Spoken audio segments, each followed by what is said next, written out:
अभी मजा आएगा ना भिड़ो। बैगन।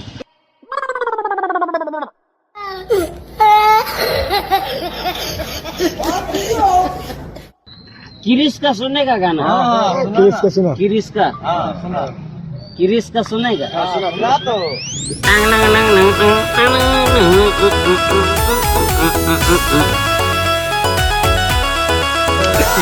अबे हमें तो अपने में लौटा बड़ा गेरो में खाता हूँ। बड़ा मेरे किस्ती रटी जहाँ बड़ा तेरा घर का डेक्ची का पानी कम बड़ा मास को मत जगा न तो बड़ा तेरा तूफान उठ जाएगा बे।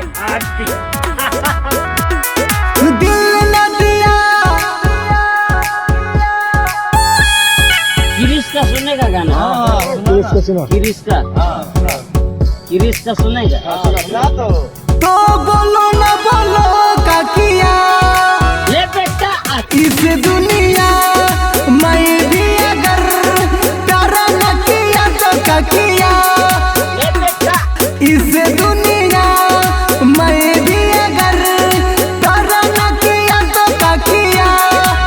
किरिश का पिक्चर ऋतिक रोशन वीडियो दिल ना दिया वीडियो आ गया।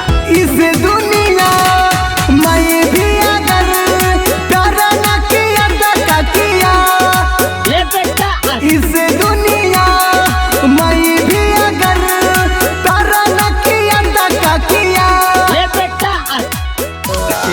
अबे हमें तो अपने में लौटा बड़ा गेरो में खाता हूँ। बड़ा मेरे किस्ती रटी जहाँ बड़ा तेरा घर का डेक्ची का पानी कम। अच्छा धूम के शादी हुआ है कि नहीं? कब करेगा शादी? भाई तुम पैसा ले भाई नहीं तो मेरा अभी गुस्सा नहीं देखा तुमने दे ना तो हम फालतू देंगे। हम ATM से निकाल के दे देंगे 2000 रुपये।